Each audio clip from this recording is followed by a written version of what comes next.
You did everything right. You read the articles. You adjusted your diet.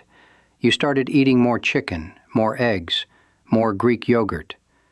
Maybe you even added a protein shake. You hit the numbers, or close enough, and you waited for the results. More strength, more energy, less of that slow, creeping weakness that has been following you around for the past few years. But the weakness did not go away. The muscle did not come back.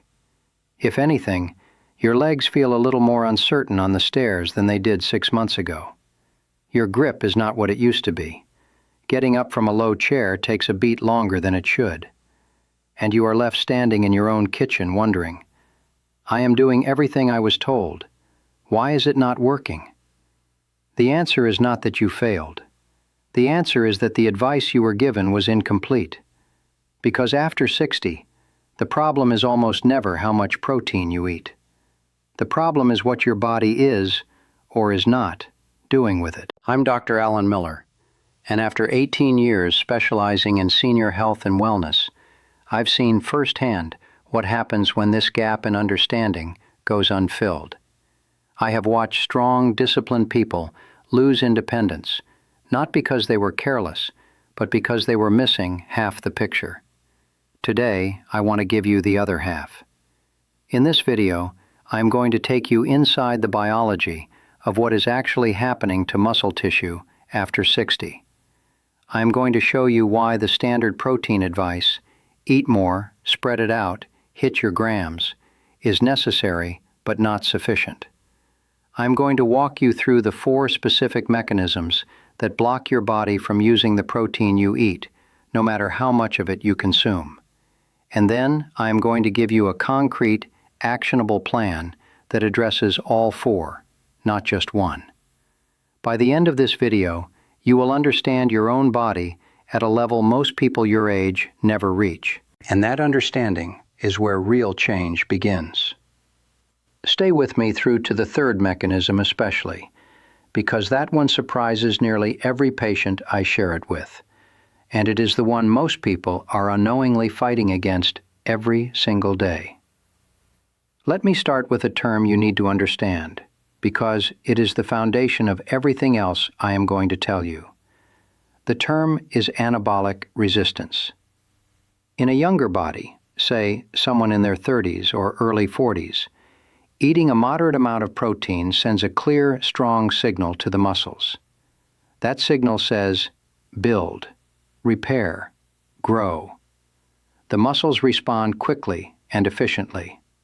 A relatively small amount of protein triggers a robust muscle-building response. After 60, that signal weakens. The muscles become resistant to it. Not completely unresponsive, but significantly blunted. The same amount of protein that would have driven meaningful muscle synthesis in a younger body now produces a far smaller response. The signal is being sent. The muscles are simply not hearing it as loudly. This is anabolic resistance. And it is the central reason why seniors can eat adequate protein and still lose muscle. The machinery is there. The raw material is arriving. But the instruction to build has been turned down to a whisper. Understanding this changes everything, because once you know that the problem is sensitivity, not quantity, you stop chasing higher and higher protein numbers and start asking a completely different question. How do I make my muscles listen again? That is the question this entire video is designed to answer. The first mechanism blocking your muscles from using protein is one that almost nobody talks about in the context of muscle loss. And it has nothing to do with how much you eat or how hard you exercise. It is chronic, low-grade inflammation. I have talked about inflammation in other videos in the context of heart disease and brain health, but what it does to muscle tissue is its own story, and it is a serious one. When your body is operating in a state of chronic, low-grade inflammation, it releases a family of signaling molecules called pro-inflammatory cytokines. You do not need to memorize that term. What you need to understand is what these molecules do. They directly interfere with the molecular pathway that translates the protein you eat into new muscle tissue. The pathway they disrupt is called mTOR, the mechanistic target of rapamycin. Think of mTOR as the foreman of your muscle-building factory. When it is active and unobstructed, your muscles receive the signal to synthesize new protein, repair damaged fibers, and grow stronger. When inflammatory cytokines are circulating in high enough concentrations, they essentially walk into that factory and shut the foreman's office door. The raw materials, your dietary protein, your amino acids, arrive at the loading dock. But without the foreman giving orders, nothing gets built. This is why two people can eat identical diets and get dramatically different muscle outcomes. The person with higher levels of chronic inflammation is fighting a battle at the cellular level that their protein intake cannot win on its own. After 60, chronic inflammation rises in almost everyone, a process researchers call inflammaging. It is partly driven by a less active immune system that stays in a low-level alert state. It is amplified by poor sleep, excess body fat, a sedentary lifestyle, processed food, and chronic stress. Any one of these factors can be enough to keep the inflammatory dial turned up high enough to blunt your muscle-building response significantly. Let me tell you about Frank. He was 70 years old when his daughter brought him in to see me. She was worried because her father, a man who had spent 40 years doing physical work and had always been strong, was struggling to carry groceries from the car. He had started eating more protein deliberately about 8 months earlier, after reading about muscle loss in seniors. Chicken twice a day, eggs every morning. He was genuinely committed. His muscle mass had still declined. We ran his inflammatory markers. His C-reactive protein, a standard measure of systemic inflammation, was elevated. Not alarmingly so, but consistently, chronically elevated. His muscles were receiving protein. His mTOR pathway was being suppressed. He was running a race with the brakes on. Before we changed a single thing about his diet, we addressed the inflammation. Better sleep hygiene. Reduction of the ultra-processed snacks he had not considered particularly harmful. A small daily dose of omega-3 fatty acids. A brief walk after dinner instead of sitting. 3 months later, on the same protein intake he had already been eating, Frank's muscle synthesis began to respond. His grip strength improved measurably. His daughter called the office to tell me he had started carrying the groceries again. The protein was never the problem. The environment in which the protein was trying to work, that was the problem. Keep watching, because the second mechanism is one that connects directly to a blood test you have probably already had, and may never have been told to pay attention to in the context of your muscles.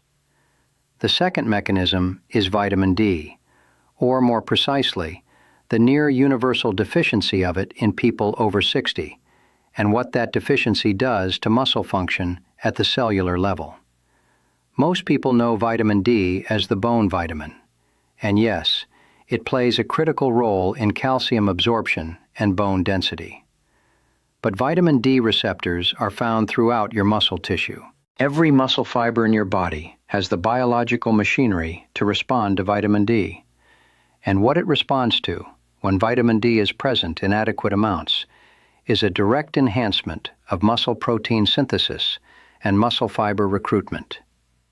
Vitamin D does not just support muscle health the way a vitamin supplement supports general well-being.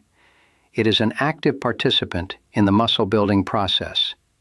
It influences the size and number of the fast-twitch muscle fibers, the type 2 fibers, that are responsible for power, speed, and the kind of strength you need to catch yourself if you stumble, to rise from a chair without using your arms, to climb stairs without holding the rail.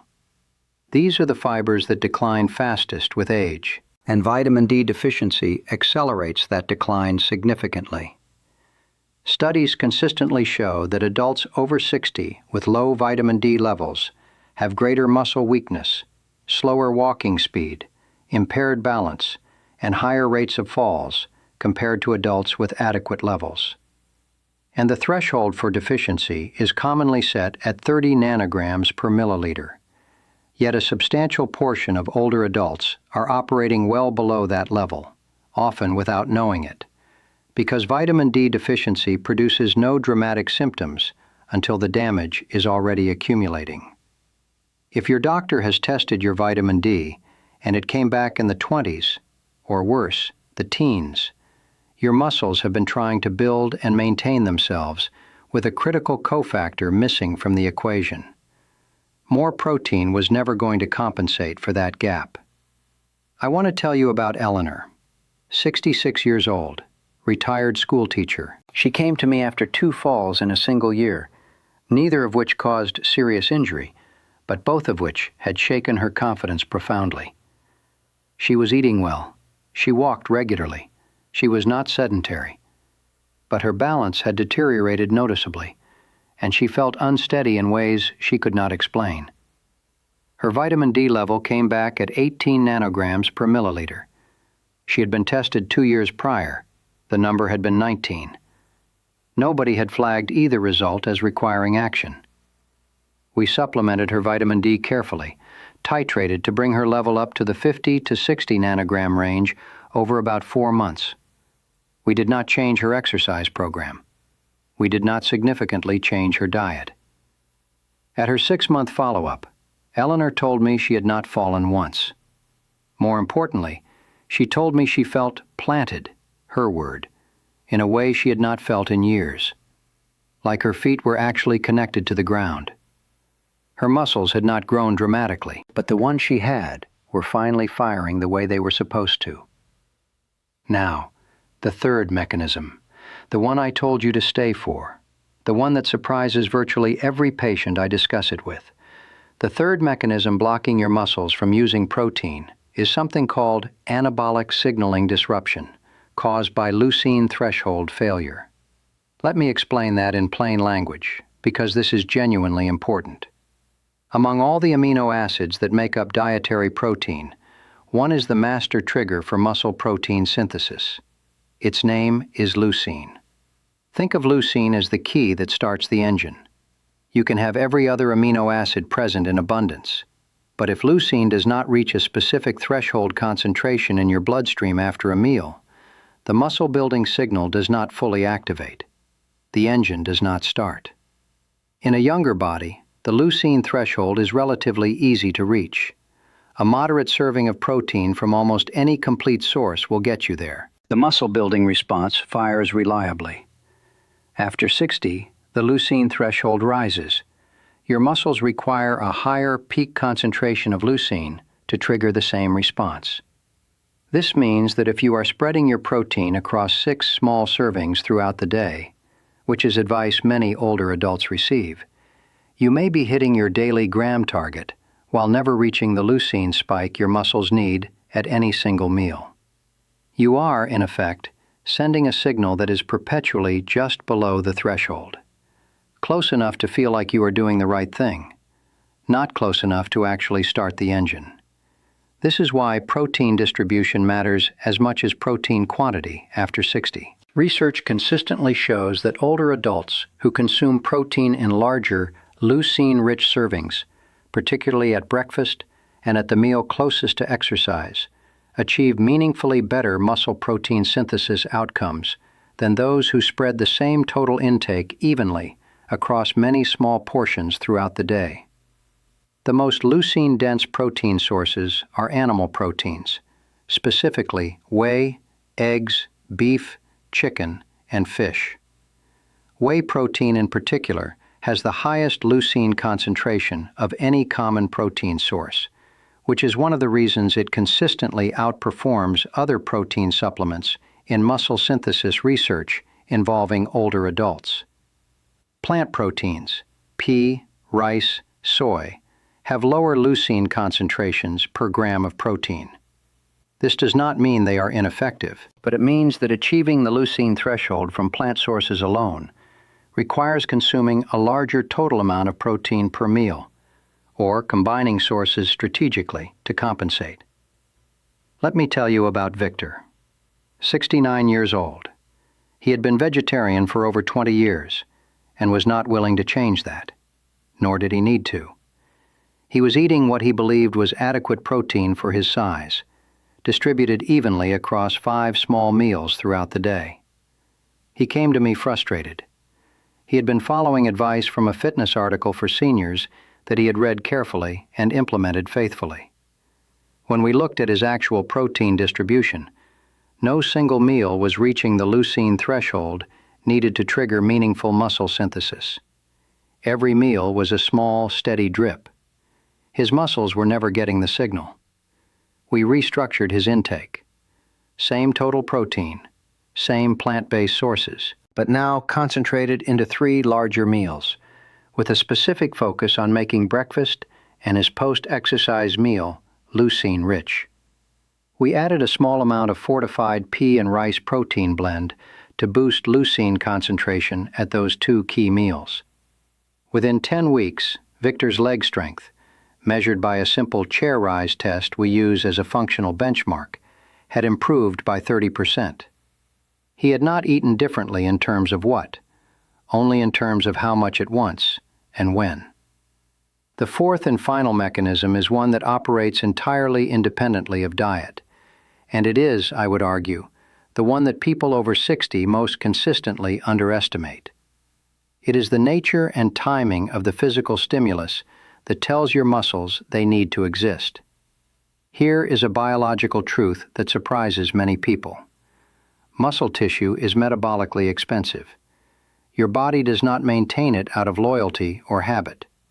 It maintains it because it receives ongoing signals that the muscle is necessary. Remove those signals, and your body will begin to dismantle the muscle as efficiently as it would any other structure it no longer considers essential. The signal your body requires is mechanical load, resistance, the experience of your muscle fibers being pushed toward, or slightly past, their current capacity. Not pain, not injury, just the repeated, deliberate application of effort that communicates clearly to your biology. This tissue is being used. It needs to be kept. It needs to be maintained, and if possible, grown. Walking does not provide this signal for most muscle groups. Gentle stretching does not provide it. General activity does not provide it in most people over 60. What provides it is progressive resistance training, the deliberate, regular practice of moving against a meaningful load. Body weight exercises, resistance bands, free weights, machines, any form where the muscles are genuinely challenged. But here is the piece that even people who do resistance training often miss. The timing of protein intake relative to that stimulus is a significant variable in how effectively the signal is used. In the window of roughly 30 to 60 minutes after resistance exercise, your muscles are in a state of heightened receptivity. The doors are open. Leucine sensitivity is elevated. Inflammatory suppression is temporarily optimized. Blood flow to the muscle is increased, which means amino acids arrive faster and in higher concentration. Eating protein in that window, a leucine-rich, complete protein source, significantly amplifies the muscle-building response compared to eating the same protein several hours later. You are essentially catching your muscles at the moment they are most prepared to listen. For many seniors, this window goes completely unused. They exercise in the morning and do not eat a meaningful protein meal until lunch. Or they exercise and then have a light snack that does not reach the leucine threshold. The stimulus was delivered. The building materials never arrived at the right moment, and the opportunity closed. Let me tell you about Ruth, 72 years old. She had been going to a chair exercise class 3 mornings a week for 2 years. She was consistent, disciplined, and proud of her commitment. And she had seen almost no measurable improvement in her strength or functional capacity. When I asked about her morning routine, she told me she exercised at 8 and typically had a light breakfast of toast and fruit around 9:30 or 10. No protein of any significance in that post-exercise window. Her muscles were receiving the stimulus. The window was opening, and then nothing was walking through it. We made one addition to her routine: a small serving of Greek yogurt or 2 eggs within 30 minutes of finishing her class. That was the entire change.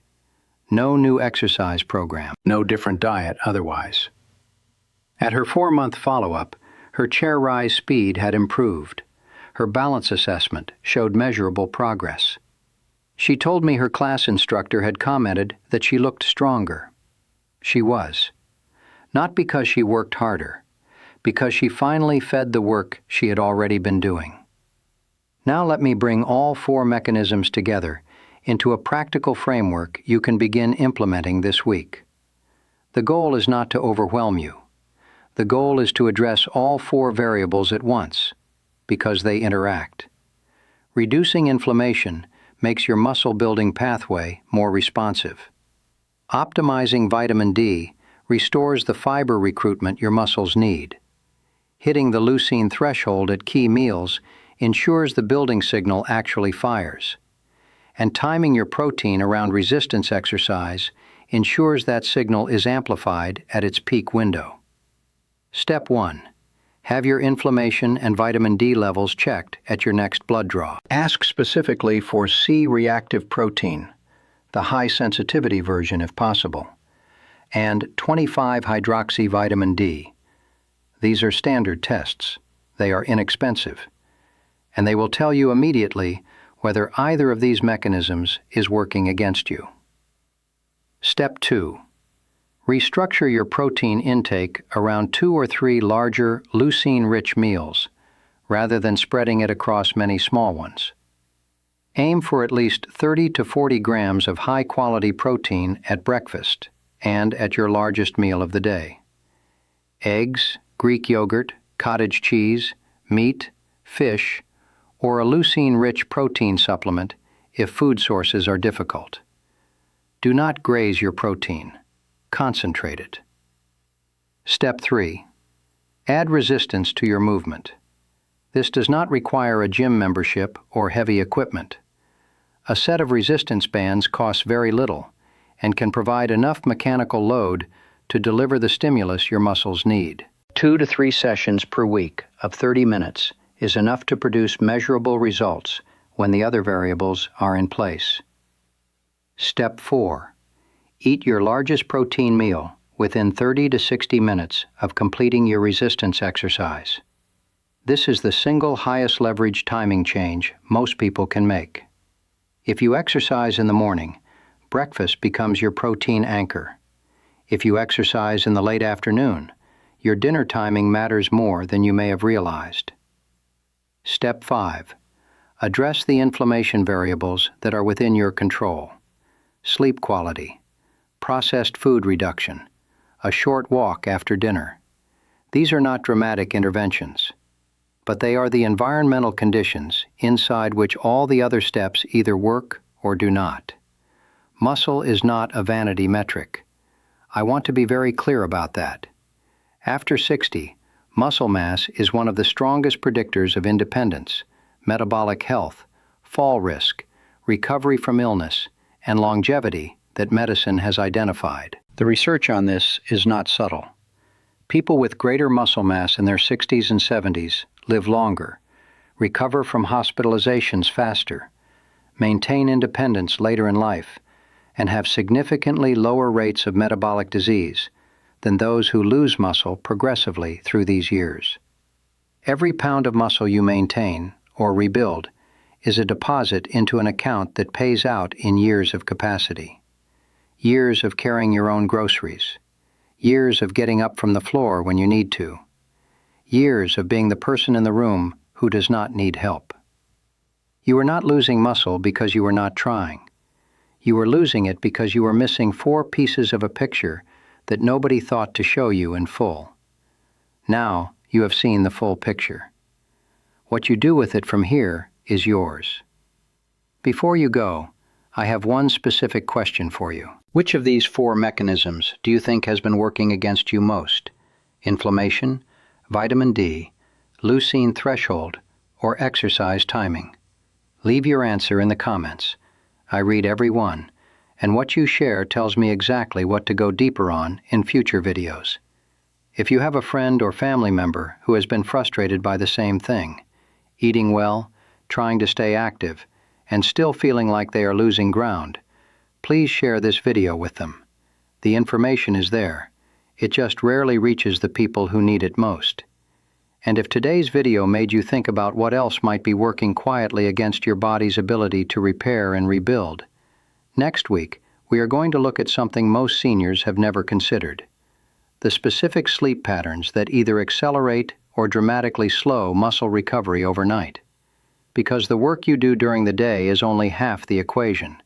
What happens while you sleep is the other half. I will see you there.